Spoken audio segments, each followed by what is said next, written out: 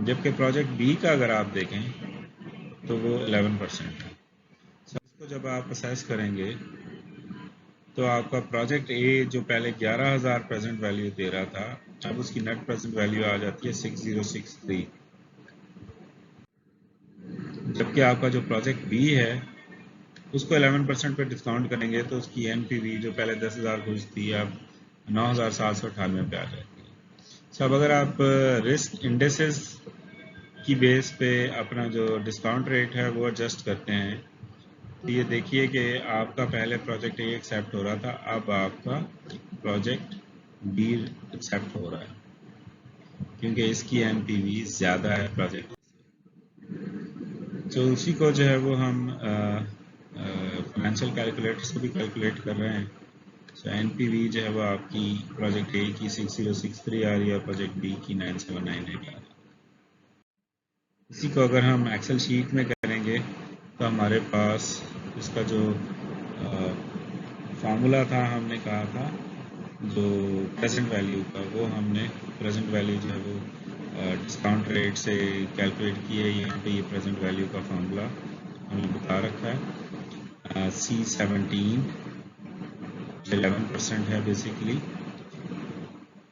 وہ آپ نے لینا ہے A10 کیا ہے جی آپ کا یہ ایئر 2 آ گیا A9 اور A10 آ گیا یہ آپ کے ایئرز آ گئے. پھر آپ کی جو پریزنٹ ویلیو ہے آپ نے اس کو 0 کو ایکویٹ کرنا ہے. پھر آپ کا B9 سے آپ کا کیش فلو شروع ہوگا. B9 سے لے کے B13 تک آپ کی اماؤنٹس ہیں. یہ ان کے آنسر یہاں پہ آ جاتے ہیں اور اس کو جب آپ سم کریں گے تو پتہ لگتا ہے 54,000 اور اس میں اس کا ڈفرینس لیں گے تو وہ 9798 آتا ہے. اب آپ کو چوائس کرنی ہے اگر آپ کا C6 گریٹر دین یا ایکول ٹو ہو تو آپ کا آنسر اے ہوگا ورنہ بی ہوگا. C6 آپ کا 14% ہے اور جو ہے وہ C16 جو ہے وہ آپ کا 11% ہے. تو اگر سوری ان اماؤنٹس کو آپ نے دیکھنا ہے ان میں سے یہ اگر گریٹر ہو 6063 گریٹر ہے 9798 سے نہیں ہے تو اس کا مطلب ہے آپ کا آنسر بی ہوگا. یہ بی جو ہے وہ یہاں پہ آپ کا چوز ہو گیا کہ آپ نے بی امپلیمنٹ کرنا ہے.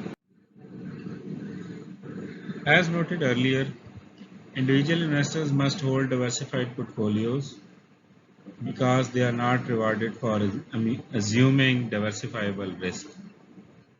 انہیں جو ڈائیورسفائبل رسک ہے اس کا صحیح ریٹرن نہیں ملتا. اس وجہ سے انہیں یہ کہا جاتا ہے کہ انہیں لازمی ڈائیورسفائڈ پورٹ فولیو ہولڈ کرنا چاہیے. Because business firms can be viewed as a portfolios of assets, it should seem that it is also important that they too hold diversified portfolios. جیسے انڈیویجولس کے لیے ہوتا ہے اسی طرح بزنسز کے لیے بھی ڈائیورسفائڈ پورٹ فولیو بہت ضروری ہے. Surprisingly, however, empirical evidence suggests that firm value is not affected by diversification. لیکن اگر ہم امپیریکل ایویڈنس دیکھتے ہیں یعنی ریسرچ دیکھتے ہیں تو آپ کی جو فرم کی ویلیو ہے اس پہ کوئی فرق نہیں پڑتا کہ آپ کی ڈائیورسفیکیشن ہوئی ہے یا نہیں ہوئی. In other words, diversification is normally not rewarded and therefore is generally not necessary. لیکن یہ فرم کی بات کر رہے ہیں ہم انڈیویجول کی بات نہیں کر رہے. پلیز اس کو ذہن میں رکھیے.